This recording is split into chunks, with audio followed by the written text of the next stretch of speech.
아가에 대한 공부를 하겠습니다. 아가서는 제가 제목을 몸, 사랑, 성에 대한 노래 그렇게 잡아보았습니다.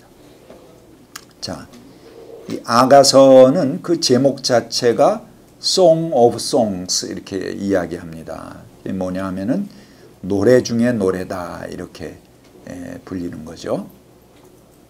그래서 이 아가서에 보면은 아주 그 아슬아슬한 몸의 표현, 또 사랑하는 사람들의 솔직한 사랑의 과정, 뭐 이런 것이 아주 거침없이 그냥 그 감정이 망설임 없이 그대로 표현됩니다. 그래서 이게 왜 성경 안에 이런 게 있어야 되는가, 이 의구심을 갖는 사람들이 옛날 역사부터 쭉 있었습니다.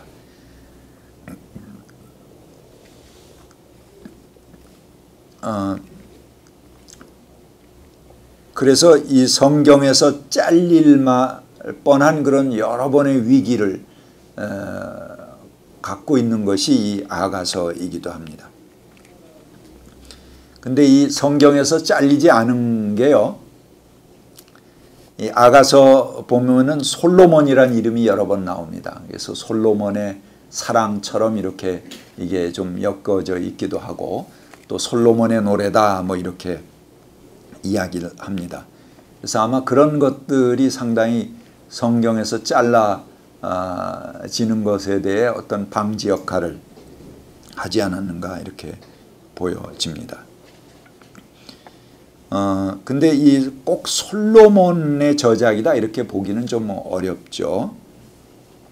왜 그러냐 하면 페르시아 어들이 여기 나타납니다. 그래서 페르시아인 정원 또는 히랍어인 가마 뭐 이런 그 말들이 나옵니다. 근데 이 솔로몬하고 히랍 시대는 굉장한 역사적 차이가 있죠. 한 700~800년 후에 나타나는 건데 뭐 솔로몬이 그 미리 다 보고 그런 용어를 썼다 이렇게 보기는 어려운 거죠. 그리고 아가서 3장 6절부터 11절은 예루살렘의 어떤 도시적 배경을 보여줍니다. 거친들을 해치며 연기 치솟듯 올라오는 저 사람은 누구인가? 몰약과 유향 냄새 풍기며 장사꾼들이 가지고 있는 온갖 향수 냄새 풍기며 오는구나. 아, 솔로몬이 탄 가마로구나. 이스라엘 장사 가운데에서도 빼어난 용사 60명이 그를 호위하는구나. 모두를 칼로 무장했구나. 전쟁에 익숙한 군인들아, 야간 기습에 대비하여 저마다 허리에 칼을 찼구나. 솔로몬 왕은 그 가마를 레바논의 나무로 만들었구나. 기둥은 은으로 입히고 닷집은 금으로 꾸미고 자리에는 보랏빛 털을 깔았구나. 그 안은 사랑으로 가득 찼구나. 예루살렘의 아가씨들아, 시온의 딸들아, 나와서 보아라. 솔로몬 왕이다. 그가 결혼하는 날, 그의 마음이 한껏 즐거운 날, 어머니가 씌워준 면류관을 쓰고 계시네. 자, 이런 것은 그 솔로몬 왕의 결혼식과 이렇게 견주어서 얘기하고 있죠. 그래서 하나의 도시의 결혼 행렬, 뭐 왕의 결혼 행렬 이런 것들을 그 연상하게 합니다. 그런데 이 아가서 전체에 보면 오히려 그 전체적인 분위기는 소박한 시골 여인의 사랑을 얘기하고 있습니다. 여기 아가서 1장에 보면요, 내가 검다고 내가 햇볕에 그을렸다고 나를 깔보지 말아라. 오빠들 성화에 못 이겨서 나의 포도원은 버려둔 채 오빠들의 포도원들을 돌보느라 이렇게 된 것이다. 사랑하는 그대여, 나에게 말하여 주세요. 임은 어디에 양떼를 치고 있습니까? 대낮에는 어디에서 양떼를 쉬게 합니까? 양떼를 치는 임의 동무들을 따라 다니며 임이 있는 곳을 물으며 헤매란 말입니까? 여인들 가운데도 빼어나게 아리따운 여인아, 네가 정말 모르겠다던 양떼의 발자취를 따라가거라. 양치기들이 장막을 친 곳에 나오거든 그 곁에서 너의 어린 염소 떼를 치며 기다려 보아라. 예. 이건 완전히 목가적이죠. 예.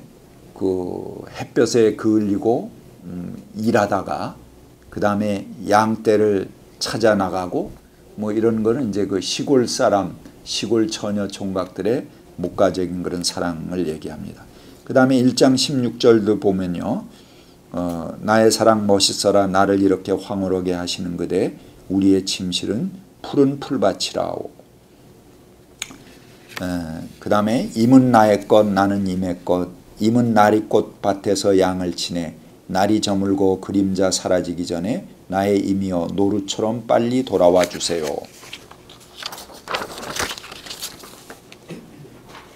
베데르산에 날랜 사슴처럼 빨리 오세요. 이런 것들 전부 아주 목가적인 그런 시골의 사랑의 이야기를 얘기하지 않습니까? 그래서 이런 것으로 봐서 이 솔로몬의 사랑과 사랑의 이야기로 이 아가서 전체를 엮는 것은 좀 무리다. 이렇게 볼 수 있습니다. 이 아가서는 민망하리만큼 적나라한 남녀간의 사랑의 묘사가 주목을 끕니다. 비유적으로 언급되지만 읽는 사람은 누구나 이것이 남녀간의 신체에 대한 노골적인 묘사다 하는 것을 짐작할 수 있습니다. 남녀간의 애정을 나누는 과정 뭐 이런 것도 아주 리얼하게 표현되어 있습니다. 그래서 어떻게 이렇게 거룩한 성경 속에 이런 마치 이렇게 포르노 그림을 이렇게 글로 풀어 엮듯하는 그런 것이 남아있는가 하고 이제 의문을 갖기도 합니다. 비유적 상징으로 표현되는 들, 숲, 포도원, 밭 등은 여성의 몸을 상징합니다. 그 다음에 산, 언덕, 망대 등은 젖가슴을 상징하고 문, 어머니의 집, 어머니의 방, 석류, 샘, 우물 등은 여성의 은밀한 부분을 상징하는 표상들입니다. 7장 1절 이하에 나오는 부분들 귀한 집 따라 신을 신은 너의 발이 어찌 그리도 예쁘냐 너의 살 오른 넓적다리는 뭐 이렇게 나오는 부분은 여성의 발부터 시작해서 넓적다리, 배꼽, 젖가슴 등등 자세한 신체의 묘사를 거침없이 해나갑니다. 또한 사랑의 과정에 대한 묘사도 상징적이지만 아주 적나라합니다. 오 나의 사랑 나를 기쁘게 하는 여인아 그대는 어찌 그리도 아리따고 고운가 그대의 늘씬한 몸매는 종려나무 같고 그대의 가슴은 그 열매송이 같구나. 이 종려나무에 올라가 가지들을 휘어잡아야지. 그대의 가슴은 포도송이 그대의 코에서 풍기는 향내는 능금 냄새 그대의 입은 가장 맛 좋은 포도주. 여자가 이 노래를 받습니다. 잇몸과 입술을 거쳐 부드럽게 흘러내리는 이 포도주를 임에게 드려야지. 나는 임의 것 임이 그리워하는 사람은 나. 임이여 가요. 우리 함께 들러 나가요. 나무 숲속에서 함께 밤을 보내요. 이른 아침에 포도원으로 함께 가요. 포도움이 돋았는지 꽃이 피었는지 석류꽃이 피었는지 함께 보러 가요. 거기에서 나의 사랑을 임에게 드리겠어요. 자기나무가 향기를 내뿜어요. 문을 열고 들어오면 온갖 열매 다 있어요. 햇것도 해묵은 것도 임이여 내가 임께 드리려고 고이 아껴둔 것들이라오. 예. 뭐 이렇게 핑크빛 꽃이 이렇게 송송 나오죠. 그 글들 속에서. 예. 그래서 정말 이렇게 읽으면은 아주 이제 가슴이 이렇게 말랑말랑해지는 그런 그 사랑의 문장들이 바로 이 아가서의 문장들입니다. 그럼 이제 여자가 받습니다. 하나만 더 읽어보겠습니다. 임께서 어머니 젖을 함께 빨던 나의 오라버니라면 내가 밖에서 임을 만나 입 맞추어도 아무도 나를 천하게 보지 않으련만 우리 어머니 집으로 그대를 이끌어들이고 내가 태어난 어머니 방으로 데리고 가서 아까 어머니 방 뭐 이런 것들이 전부 무슨 상징인가 말씀드렸죠. 향기로운 술 나의 석류즙을 드리련만 임께서 왼팔로는 나의 머리를 고이시고 오른팔로는 나를 안아주시네. 예루살렘의 아가씨들아 우리가 마음껏 사랑하기까지는 제발 흔들지도 말고 깨우지도 말아다오. 예. 여기 석류즙 뭐 이런 표현도 다 그런 그 은밀한 상징을 이야기하는 것입니다.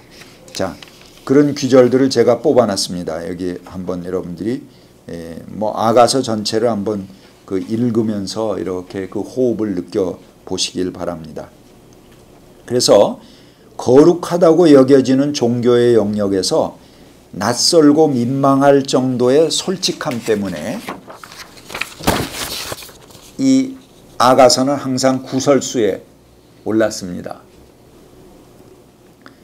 하지만 결과적으로 정경에 살아남게 되었는데요. 주후 90년에 얌니아에서 정경을 채택하는 논의가 있을 때 랍비 아카바는 아가서를 변호하기 위해서 이런 얘기를 했습니다. 모든 세상은 아가서가 이스라엘에 주어졌던 날 비로소 참된 가치가 있게 되었다. 왜냐하면 모든 성서가 거룩한 것이나 아가서는 거룩한 것들 중에 거룩한 것이기 때문이다. 그렇게 변호를 했습니다. 그런데 이런 적극적인 옹호의 배경 속에는 그 다음에 이제 그가 한 말이에요. 연회장에서 아가서를 낭송할 때 그의 목소리를 떠는 자는 그래서 그것을 세속의 노래로 취급하는 자는 내세의 몫을 나누지 못할 것이다. 자, 이런 변호에 의해서 살아남았단 말이에요. 근데 그 변호가 뭐냐 하면은 이게 세속의 노래가 아니고 하나님과 이스라엘 백성의 사랑을 은유한 거다. 이렇게 이야기했기 때문에 살아남은 겁니다. 이제 그런 은유는 굉장히 많죠. 이것이 그리스도와 교회의 사랑을 이야기한 거다. 또는 뭐 이스라엘과의 사랑을 이야기했다.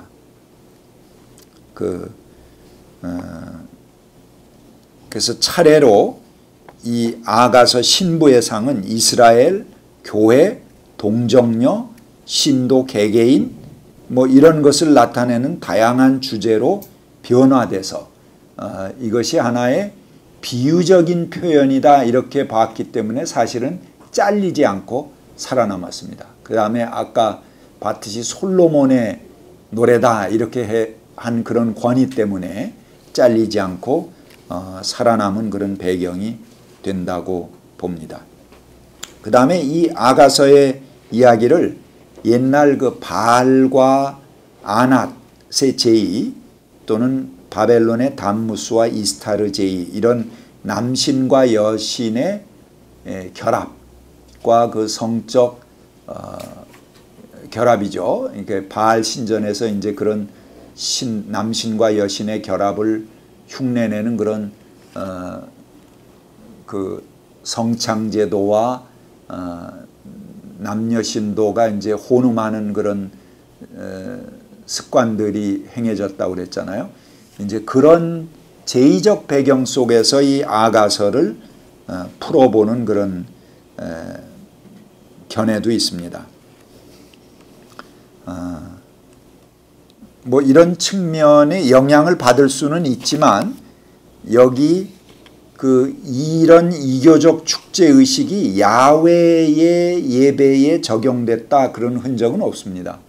그렇기 때문에 그것은 이 야훼 하나님이 구약성서 어디에도 죽고 재생하는 주제로 나타나진 않습니다. 이 바벨론 신들은 자연의 흐름에 따라서 죽고 재생하고 이런 그 흐름이 나타나죠. 그러나 야훼 하나님은 그렇게 죽고 재생하고 그러지 않습니다. 이 역사를 계속 이끌어 가시는 하나님이죠. 그러니까는 이런 바벨론 그 신화의 사이클 속에서 아가서를 이해하려고 하는 것은 적합하지 않다, 이렇게 볼 수가 있습니다. 또는 이 아가서에 대해서 아주 극적인 해석을 하기도 합니다. 이 뭐냐 하면은 여기 그 솔로몬이 술람미 여인으로 그 나타나는 하나의 시골 처녀죠. 시골 처녀를 이제 그 유혹을 하는 거죠. 그래서 그 모든 감언이설에도 불구하고 그 시골 처녀가 성실하게 자기 관계를 지켜가는 시골 애인, 제3의 인물, 목자죠. 그 사랑을 버리지 않고 솔로몬의 사랑을 뿌리쳤다 하는 그런 스토리로 또 아주 극적으로 이 아가서를 보기도 합니다. 이제 그런 그 근거는요, 여기 아가서 8장 11절부터 12절에 보면은 이런 구절이 있습니다. 솔로몬은 바알하몬에 포도밭이 있습니다. 그는 그 포도원을 소작인에게 주었지요. 사람마다 도조를 은 1000세겔씩 바치게 하였습니다. 나에게도 내가 받은 포도밭이 있습니다. 솔로몬 임금님, 1000세겔은 임금님 것이고 200세겔은 그 밭을 가꾼 이들의 것입니다. 이런 구절이 나오는데요. 여기에 나에게도 내가 받은 포도밭이 있습니다 하는 구절이 솔로몬이 제안하는 그런 어떤 그 결혼 지참 결혼 선물이죠. 선물로 주는 그것을 거부했다. 그리고 나는 내 밭이 따로 있다. 그거 안 받겠다. 이렇게 해서 솔로몬을 뿌리치고 자기의 사랑인 그 시골 총각에게 돌아간다. 이런 그 왕의 호화로운 청탁까지 거부하고 자기 사랑을 지키는 노래다. 이렇게 아주 드라마틱하게 이것을 엮어서 보려고 하는 그런 흐름도 있었습니다. 근데 이제 그것도 좀 너무 드라마틱하게 사실은 그걸 구상을 한 거죠. 아무튼 이 아가서의 이야기는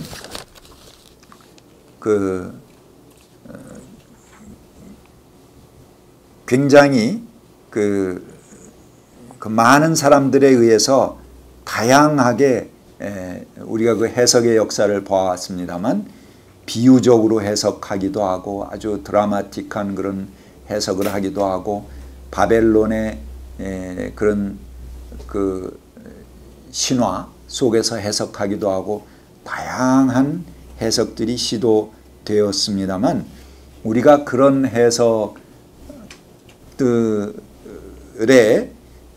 그냥 이렇게 존재한다 이렇게 보시면 되고 이걸 다른 특별한 어떤 비유적인 것으로 보거나 꼭 그렇게 엮어갈 필요는 없을 것 같아요. 그냥 문자 그대로 남녀 간의 사랑입니다. 그 아름다운 몸에 대한 이야기고요. 그 다음에 그들의 성에 관한 노래입니다. 그것을 문자 그대로 봐야지 이게 뭐 꼭 예수 그리스도와 교회의 비유라든가 뭐 하나님과 이스라엘 백성의 비유라든가 뭐 이렇게 가져가는 것은 옳지 않다. 오히려 그 사람들 머릿속에 상상하는 것이지 그는 그 아가서를 바르게 보는 것은 아니다. 그렇게 볼 수 있습니다. 그래서 이 아가서에 나오는 것은 그냥 그 지방 이스라엘 사람들이 갖는 그런 사랑의 노래들입니다. 특별히 이제 그 결혼 예식 뭐 이런 데서 쓰이는 그들의 그 사랑의 이야기들이 쭉 이렇게 집대성에서 모아진 그런 노래다. 그렇게 볼 수가 있습니다. 그래서 이런 것들이 잘리지 않고 성경에 그저 남아있게 된 걸 굉장히 우리가 감사해야 되는 거죠. 그게 잘려버렸더라면 우리는 굉장히 중요한 우리 생활의 일부분을 잊어버릴 수도 있는 그런 것입니다. 여기 아가서 8장 6절부터 7절 한번 보겠습니다. 사랑은 죽음처럼 강한 것, 사랑의 시샘은 저승처럼 잔혹한 것, 사랑은 타오르는 불길, 아무도 못 끄는 거센 불길입니다. 바닷물도 그 사랑 불길 끄지 못하고 강물도 그 불길 잡지 못합니다. 남자가 자기 집 재산을 다 바친다고 사랑을 얻을 수 있을까요? 오히려 웃음거리만 되고 말겠지요. 예. 여기 보면은 아주 순수한 인간의 사랑, 그것 자체에는 죽음처럼 강하다. 그래서 어떤 이데올로기나 어떤 돈이나 권력 무엇으로도 그 사랑을 바꿀 수 없는 것이다 하는 그런 사랑의 예찬이 이 아가서 속에 담겨 있다 이렇게 볼 수 있습니다. 그래서 그 아가서를 단순한 남녀의 사랑으로 보아야 된다. 이걸 왜 자꾸 이렇게 비유적으로 보고 뭐 자꾸 극적인 요소를 여기다 집어넣냐?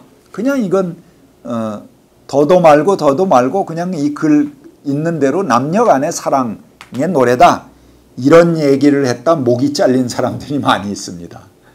여기 보면 종교재판에 회부돼서 불경하다고 보는 거죠. 이 남녀 간의 사랑이라니 이게 하나님과 이스라엘의 사랑이지 뭐 이렇게 본 겁니다. 그래서 안디옥의 데오도루스, 세바스찬 카스텔리온, 루이스 드레온 뭐 이런 사람들이 여러 시대에 걸쳐서 그런 순수한 사랑의 노래라는 것을 주장했다가 목이 잘린 종교재판에 회부돼서 목숨을 잃은 그런 사람들의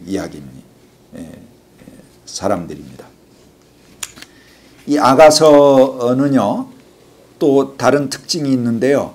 그 여성들의 삶과 몸과 뭐 장식 이런 것들이 아주 자세하게 묘사되어 있기 때문에 그 시대의 향수로 쓰이던 향수나 향료나 그런 그 옷이나 또는 식물, 동물 뭐 이런 전부 향을 추출하는 거죠. 그런 데서 아주 그 자세한 자료로 또 쓰이기도 합니다. 자, 그래서 이 아가서는 인간의 몸과 사랑과 성에 대한 적극적이고도 아름다운 노래다 이렇게 볼 수가 있습니다. 그런데 이것이 이제 교회사에 의해서 왜곡된 예들을 좀 보겠습니다. 특히 이제 기독교 역사는 중세 시대를 거쳐왔습니다. 근데 중세 시대의 최고 하이라키의 그 정점을 차지하는 위에 있는 사람들이 어떤 사람이었습니까? 신부들입니다. 이 신부들은 최고의 권력을 누리지만 한 가지 희생하는 게 있습니다. 성을 희생합니다. 그렇죠? 그러니까는 성을 희생한 것으로 인해서 어쩌면 그 대가로 최고의 권력을 부여받는 거죠. 그런 그 메커니즘이 있습니다. 그렇기 때문에 이 사람들은 성을 억압하고 희생시키고 정죄할수록 다른 사람들, 일반적으로 가정을 누리고 생활하는 사람들과 차별화됩니다. 그리고 거룩화되고 자기들의 독보적인 지위를 확보할 수 있는 것이죠. 그렇기 때문에 중세를 거쳐오면서 인간의 성과 몸 또 거기에 딸린 여자, 여성 이런 것들은 아주 비하되고 점점 격화되고 정죄되고 있어서는 안 되는 그런 것으로 치부되어 온 그런 역사를 가지고 있습니다. 이것이 이제 성과 여성 이런 것들이 중세에 억눌리는 거죠. 그래서 중세가 이제 중세에서 벗어나게 됐을 때 제일 먼저 뭐가 일어났습니까? 르네상스 혁명이 일어났죠. 그게 이제 히랍 시대의 그런 성에 대한 담론이라든가 여성에 대한 이야기라든가 그런 것들이 막 풀어져 나오게 된 거죠. 이 중세란 것이 꽉 누르고 있던 그런 도를 이제 뚫고 나온 거 아닙니까? 그래서 어떻게 보면 이 아가서마저도 성경에서 없었더라면 완전히 그런 근거를 우리가 상실할 뻔한 거죠. 그래서 이 중세에 의해서 어떻게 성이 억압됐는가 하는 것을 몇몇 이 교부들의 예를 통해서 한번 보도록 하겠습니다. 여러분 잘 아시는 이제 어거스틴, 이 중세를 연 그런 아주 큰 대신학자죠. 그가 이제 신국론에 근거해서 중세라는 그런 틀이 열리는 거 아니겠습니까? 근데 이 신국론에 보면은 이렇게 이야기하고 있습니다.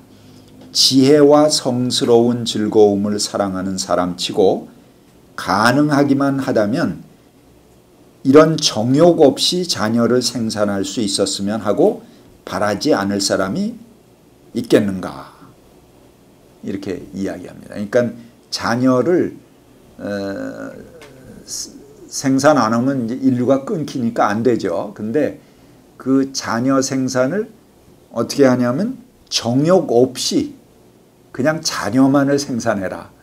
그런 얘기죠. 그래서 이 어거스틴의 얘기 보면은 그 서로 성행위를 할 때의 가장 이상적인 자세까지 이야기를 합니다. 그건 뭐냐면 남성 상위. 왜 그러냐면 남성의 정액을 온전히 여성이 그대로 받아들일 수 있는 그런 자세가 남성 상위다. 이제 그렇게 이야기하는 거죠. 그러니까 오직 한 번 자녀 생산을 위한 성관계만을 해라. 이런 것이 이제 그 어거스틴의 요구라고 볼 수 있습니다. 그래서 어거스틴은 육체적인 쾌락 중에서 가장 저주받을 죄악이 정욕이다. 이렇게 보고 그런 성적 즐거움 없이 자녀를 생산할 수 있는 방법을 사모하고 연구하라. 이렇게 이야기합니다. 근데 이제 사람들이 그 얘기를 잘 안 들었기에 망정이죠. 그걸 이제 그대로 들었으면은 인류의 질이 훨씬 떨어졌을 겁니다. 지금 이제 이 연구하는 분들에 의하면은 남녀 간에 가장 그 서로 그 몸으로 가장 그 즐거울 때 그리고 가장 서로를 받아들이 준다고 느끼는 그런 어떤 성적 엑스타시 이 상태에서 가장 우수한 머리를 가지고 정서적으로 안정된 그런 그 제2세가 생산된다는 거죠. 그렇지 않고 그런 즐거움 없이 그냥 뭐 이렇게 시험관 아기 만들듯이 정액 받아서 얻다가 뭐 투여하듯이 그렇게 아기를 생산했다 그러면은 인류의 질이 훨씬 떨어지는 거죠. 지능도 떨어지고 정서적 안정감도 떨어지고 그렇게 됐을 겁니다. 그래서 그런 건 아마 그 어거스틴 성인의 이야기라고 하더라도 요령껏 잘 안 지키고 넘어간 것 같아요. 그래서 다행이다 이렇게 생각이 됩니다. 그러니까 잉태할 때 합궁시의 기분과 조건이 그 좋은 아기를 생산하는 아주 훌륭한 요인이 된다 그렇게 이야기를 합니다. 그래서 남녀 간의 가장 사랑스러운 만남과 행복한 교감이 오갈 때 가장 건강하고 훌륭한 인간이 탄생된다는 거죠. 그것이 하나님의 질서입니다. 근데 사랑과 성 인간의 몸을 저주받을 죄악으로 생각하고 이 어거스틴식으로 자녀를 출산했더라면 굉장히 이제 인류가 더 훨씬 질이 떨어졌을 거다 이렇게 볼 수 있습니다. 그 다음에 교회사의 성인의 반열에 들어가는 또 한 분의 말을 들어보겠습니다. 이게 이제 이 앞에 세인트죠. 그 성인 중에 하나인데요. 프랑스와 드 살로라고 하는 분이 이제 한 얘기입니다. 나는 코끼리의 순수성에 대해서 이야기하고자 한다. 코끼리는 절대로 자기 짝을 바꾸지 않는다. 순홍 코끼리는 자신의 짝인 암놈 코끼리를 아주 사랑한다. 하지만 순홍 코끼리는 오직 3년마다 한 번씩, 그것도 겨우 5일 동안만 짝짓기를 한다. 그 행위는 너무도 은밀하게 행해지기 때문에 코끼리가 짝짓는 모습을 본 사람은 아무도 없다. 6째 날이 되면 순홍 코끼리는 다시 모습을 나타낸다. 그러나 그가 가장 먼저 하는 일은 강으로 가서 몸을 씻는 일이다. 그는 몸이 더럽혀진 상태로 자신의 무리에 끼어들고 싶어 하지 않는 것이다. 이야말로 지나치게 감각적이고 육체적인 쾌락과 결혼한 이들에게 금수가 보여주는 훌륭하고 순수한 성질 아니겠는가. 그런 얘기죠. 여러분 어떻게 생각하십니까? 전혀 이 현대적인 감각하고는 사실은 맞지 않는 그런, 역시 이 중세, 아까 제가 처음에 이야기 드렸듯이 그런 전제가 그대로 담긴 것 아니겠습니까? 이렇게 기독교는 오랫동안 몸과 성에 대한 억압을 마치 기독교가 지켜야 할 전부이고 종교의 본질인 양 오도해 나갔습니다. 그래서 예수님의 삶과 실천, 또 예수님이 뭘 하셨나, 뭐 어떤 행위를 하셨나, 이런 거는 중요하지 않아요. 그냥 성의 억제, 그것이 가장 중요한 종교적 거룩함으로 변질돼 버린 거죠. 중세를 거쳐서. 조금 성찰적이면 그것이 이제 인간의 내면 응시, 이런 것으로 발전했습니다. 그래서 이것은 고해성사와 죄의 고백이란 종교적 전례로 발전했습니다.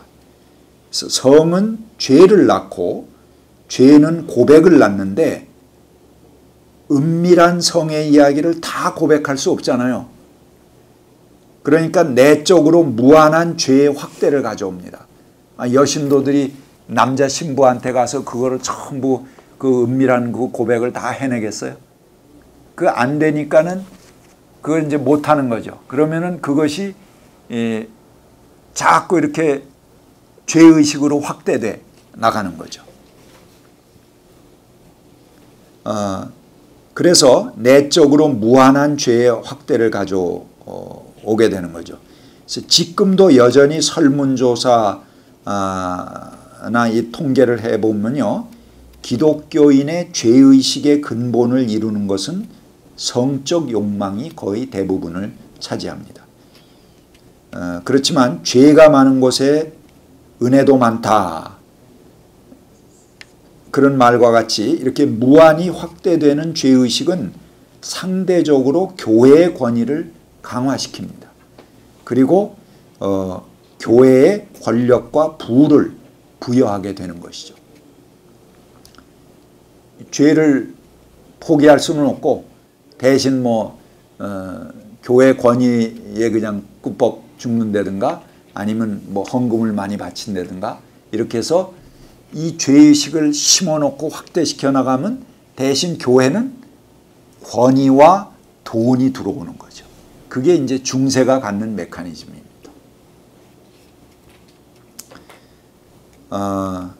그래서 무한히 죄를 확대시켜 나가면, 죄의식을 확대시켜 나가면은 죄에서의 해방과 속죄보다는 무한한 죄의식 속에서 인간을 주눅들게 하고 겁주고 종교나 교회라는 틀 안에 순한 양으로 길들이려고 하는 거죠.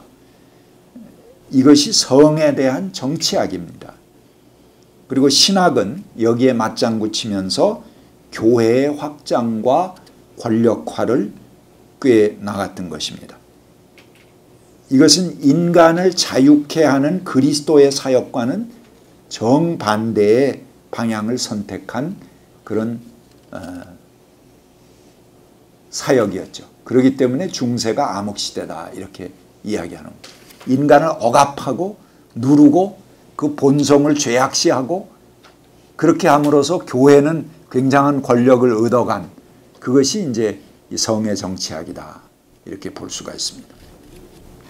그래서 푸코는 이렇게 비꼬았습니다. 어거스틴 이후에 우리는 우리의 섹스를 머릿속에서 경험하게 되었다. 예. 11세기 독일의 교회 법학자, 이제 한참 중세가 무르익을 때죠. 그때 교회 법학자인 보름스의 주교 부르크하르트가 포고서를 냈습니다. 이것이 이제 성생활에 대한 포고서인데요. 그 조항 중에 이제 한 2개 정도만 살펴보겠습니다. 거기 보면 이런 조항이 있어요. 124항에 그대는 성기를 구멍이 뚫린 판자나 그와 유사한 것 속에 집어넣어 운동과 쾌락을 통해서 그대의 정액을 쏟아내는 간음을 했는가? 그렇다면 20일이다. 여기 20일은 고해성사 20일을 얘기합니다. 그 다음에 172항에 보면 그대는 여자들이 하듯이 행동했는가? 여자들은 살아있는 물고기를 성기 속에 집어넣고 그것이 죽을 때까지 그 속에 간직한다. 그것을 익히거나 구워서 남편에게 먹도록 하는데 이는 그가 그녀들에게 더욱 불타도록 하기 위한 것이다. 그렇게 했다면 2년 동안 단식해야 한다. 이게 이제 그 포고문에 나오는 건데요. 그 재미난 예화가 있죠. 어느 스님이 개울을 건너다가 젊은 처자가 쩔쩔매고 있으니까는 낼름 이제 그 등을 들이대서 그 처자를 업고 개울을 건너갔어요. 근데 이 여인이 허벅지가 다 노출된 채로 스님의 몸에 이제 밀착해서 개울을 건너는 모습을 보고 그 뒤에 따라오던 동자승 어린 그 수련 스님이죠. 마음이 몹시 심란했어요. 그래서 한참을 가다가 그 스님에게 이제 따진 거예요. 스님, 속세와 떠나서 수도하는 스님이 어찌 아까 그 개울을 건널 때 그런 행동을 하실 수 있습니까? 그렇게 이제 항의를 했더니 그 스님이 뭐라 그러냐면, 야, 나는 아까 개울 건넌 후 바로 그 처자를 내려놨는데 너는 아직까지 그 처자를 업고 있느냐? 이제 그렇게 그 답변을 했다고 합니다. 여기 그 포고문에 나오는 조항을 보면은 사실은 아무리 그 이름 앞에 성자가 붙어 있다고 하더라도 이런 발칙한 상상을 하면서 금지법을 만드는 그놈이 진짜 흉악한 놈이에요. 그렇죠? 실제로 이런 사람들이 어디 있습니까? 뭐 어떤 여자가 있을 수 없는 거잖아요. 근데 요거 포고서로 요런 걸 내면서 뭐 별 기괴한 상상을 다 한 거죠. 서로 또 이런 얘기를 주고받으면서 이럴 거라고 상상하고 이런 포고서를 낸 그놈들이 바로 그 아주 발칙한 거죠. 그러니까는 참 웃기는 거다 볼 수가 있습니다. 이게 바로 이제 이 중세가 갖는 성의 정치학입니다.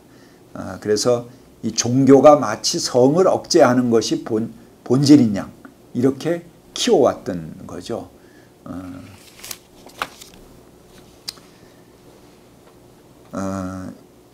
인간의 사랑과 성이 가장 행복할 수 있는 조건은 인간의 몸이 가장 소중하고 아름답게 지켜질 때입니다. 그래서 몸에 대한 존중 없이 성이나 사랑은 착취이거나 폭력이기 쉽습니다. 쾌락만 탐닉하는 성이 된다면 그것은 자연히 몸에 대한 억압이고 폭력을 수반하게 되는 거죠. 그래서 인간의 몸은 많은 것을 말하고 한거합니다. 우리가 조금씩 억압당하고 착취당하면요, 그 억압을 별로 알지 못해요. 그런데 그것이 쌓여져 가면은 비로소 이제 몸의 증거로 나타납니다. 몸이 탈나고 병이 날 때야지 비로소 이게 뭐가 잘못됐구나 이런 걸 우리가 이제 알게 되는 거죠. 그래서 몸이 찢기고 상하고 병들게 될 때 비로소 그 몸에 나타나는 증거를 통해서 하나님의 정의가 무너졌구나, 인간의 관계가 틀어졌구나 하는 것도 드러나는 겁니다. 그러니까 몸은 굉장히 소중한 거예요. 그 하나님과의 관계, 하나님의 정의가 나타나는 바로 장이고 바로메터다 이렇게 볼 수가 있습니다. 여러분, 제가 한번 성탄절에 그 영등포 쪽방촌에 가서 이제 그 쪽방 사람들에게 식사를 제공하면서 그 성탄 예배를 드린 적이 있습니다. 그러니까는 밖에서 이제 많이 교회에서 간 사람들하고 그 쪽방에서 나온 사람들하고 같이 앉아서 예배를 드리는데요. 앞에서 그 순서를 인도하면서 이렇게 얼굴을 보면은 얼굴에 뭐 써놓지 않아도 딱 얼굴 보면은 저건 밖에서 예배 보러 온 사람이고 저 사람은 쪽방 사람이다. 이게 딱 얼굴에 쓰여 있어요. 기가 막히게 그 얼굴에 표시가 납니다. 얼굴만 표시가 나는 게 아니고 그 사람이 서 있는 몸의 자세, 걸어가는 것, 한 두 걸음 걸어가는 것만 보면 딱 알 수 있습니다. 이 밖에서 온 사람들은 바른 자세로 탁 이렇게 걸어갑니다. 근데 쪽방 사람들은요, 몸을 제대로 바르게 세우지 못합니다. 뭔가 삐딱하게 돼 있고 걸어가는 걸음도 조금 이렇게 삐딱합니다. 얼굴 모습도 다 이그러져 있어요. 이렇게 이목구비가 반듯하지 못해요. 뭔가 그 고생하고 치열한 삶에 치여온 그런 흔적이 얼굴에 그대로 다 나타납니다. 참, 신기하게 다 보이는구나 이런 경험을 하면서 예배 그 인도를 한 적이 있습니다. 그러니까 이 몸이라는 건요, 바로 이 억압과 부정의를 나타내는 하나님의 파수꾼입니다. 그리고 척도입니다. 거기 그대로 다 실려 있어요.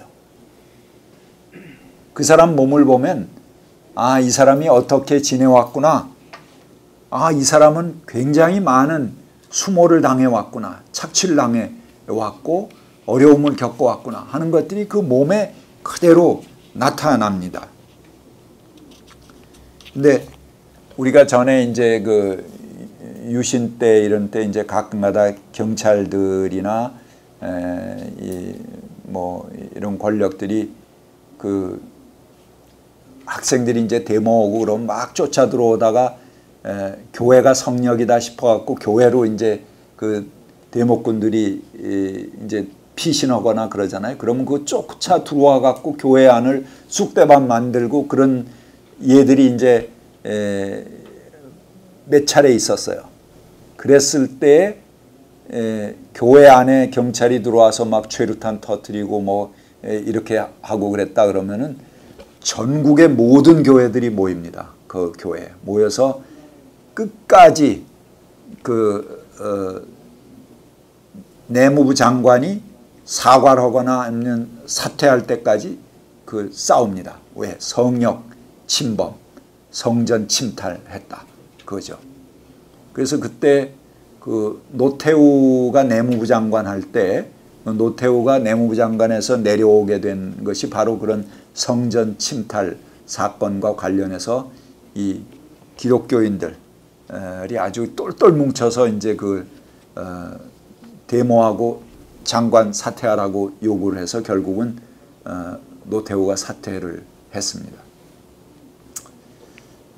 그런데 성경에 보면은 예수님이 자기 몸을 가리켜서 성전이라고 그러십니다. 그래서 요한복음 2장에 보면 이 성전을 무너뜨려라 그러면 사흘 만에 다시 건축하겠다 이렇게 얘기를 합니다. 그러니까 사람들이 저 성전이 몇 년 걸려서 몇십 년 걸려서 건축한 거를 사흘 만에 건축한다고?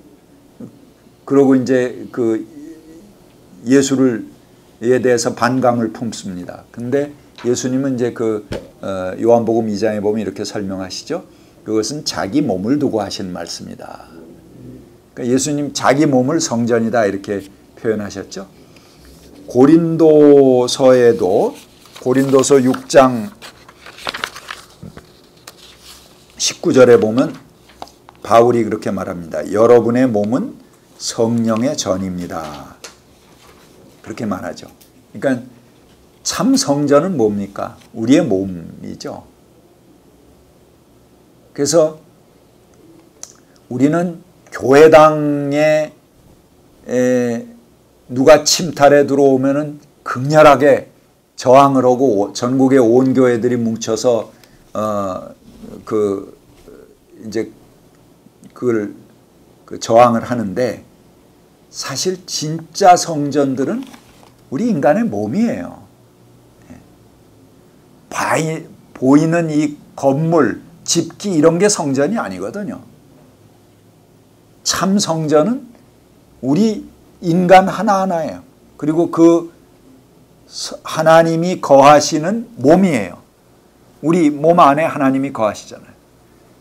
그러니까 그 몸이 아름답게 지켜져야 되는 거죠. 근데 그 몸들은 찢기우고 침탈당하고 핍박당하고 자기 몸 하나 제대로 가누지 못하고 삐딱하게 걸을 수밖에 없는, 이목구비가 흐트러질 수밖에 없는, 또는 죽임을 당하고 감옥에 갇히고, 그렇게 해도 우리는 전혀 이거는 교회가 할 일이 아니다 이렇게 생각을 하고, 교회 집기 하나가 누가 공권력에 의해서 부서졌다, 군합발이 들어와서 밟았다 그러면 성전 침탈 사건이라고 난리를 핍니다.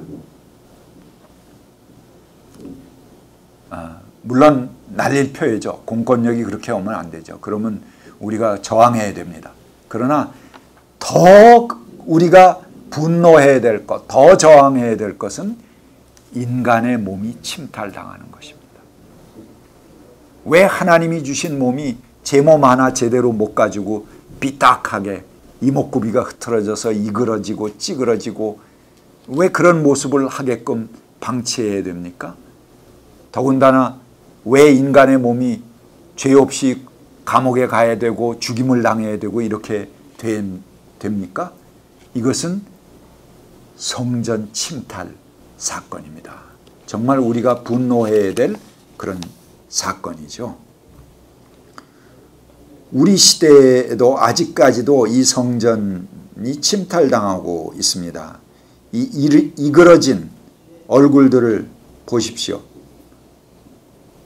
오늘 우리는 하나님의 형상이 뒤틀어지고 있는 모습을 보고 있고 성령이 회방받고 있는 것을 무감각하게 보고 있습니다. 우리 크리스찬들은 넉넉고 옆구리에 성경을 낀 채 하나님의 성전이 무너져 내리는 것을 쳐다만 보고 있을 뿐입니다. 아니, 거기에 일조하고 함께 돌을 던지고 있는지도 모릅니다. 인간이 무너지고 그들의 몸이 고통받는 일에 대해서 무엇보다도 기독교인들은 분노해야 됩니다. 우리들의 몸이 바로 진정한 하나님의 형상이고 성령이 거하는 성전이기 때문에 그렇습니다. 우리가 신앙을 갖는 이유는 나 하나 천당 가기 위함이 아니고 우리 가운데 완전한 하나님의 형상이 이루어지고 무너지기 쉬운 민중의 몸뚱어리들, 그 성전, 그것들이 성전처럼 아름답게 지켜지기 위함입니다.